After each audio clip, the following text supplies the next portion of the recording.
best thing about this film is how little it's dated, and the worst thing about this film is how little it's dated.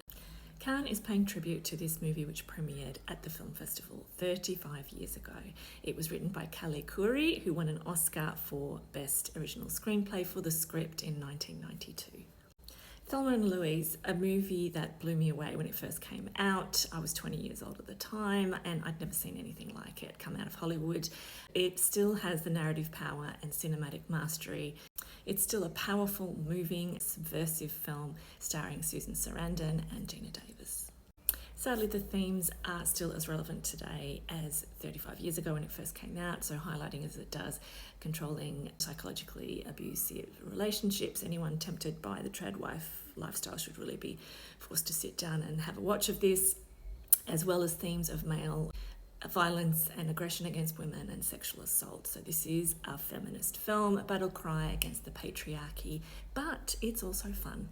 For a Hollywood film to have only female protagonists in the 80s and 90s was not unheard of, but it was unusual. I'll do another video about the films of that era. Follow along if you're interested in that kind of thing. I'm Christina. I'm a writer, TV writer and screenwriter, and I talk about the nuts and bolts of writing for the screen on here. We'd never seen a female buddy movie like this before. A weekend road trip turns into a cross-country, adventure-filled crime spree. Thelma and Louise as characters have agency. The narrative choices that they make throughout the film upended audiences' expectations of the time of how female characters were supposed to behave. The series of unconventional decisions that they make throughout the film represent an escalating level of fuck the patriarchy energy.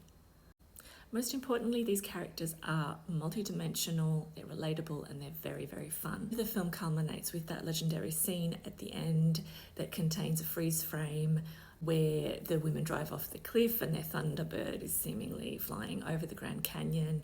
They're liberated at last.